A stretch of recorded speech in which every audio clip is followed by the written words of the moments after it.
Hey guys, this is Jason Schley from Schley's Bonsai and Supplies.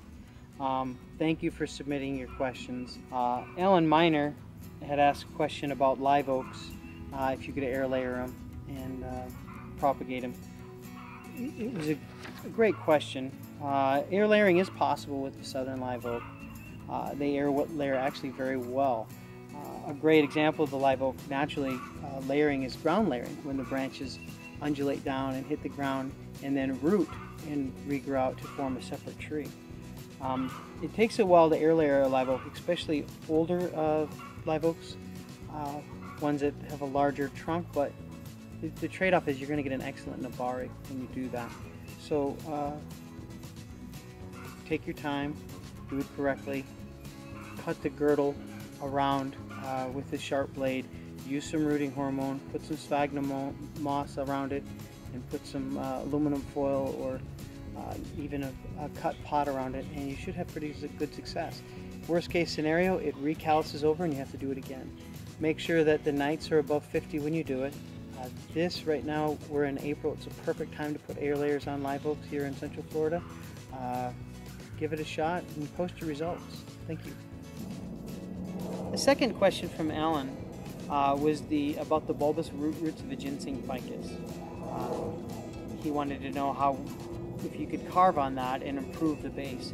The problem with ficuses is they're very rot prone.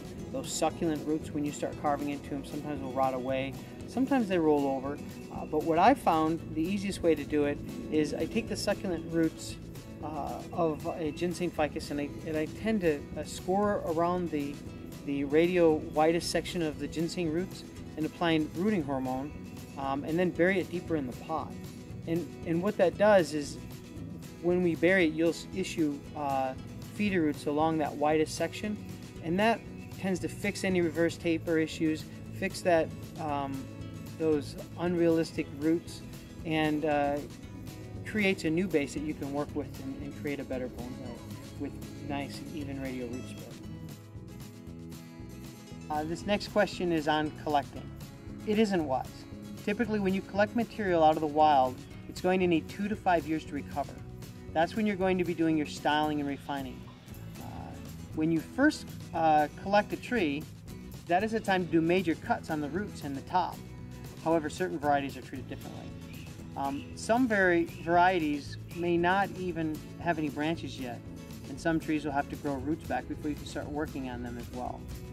To collect, cut, and style is expecting the material to not only have the energy stored to recover, but also not die back from the styling process. It's very risky indeed to do it. Alright, that's it for today. I hope you guys found this video useful and informative. Don't forget to subscribe and visit us on our website, www.schleysbonsai.com.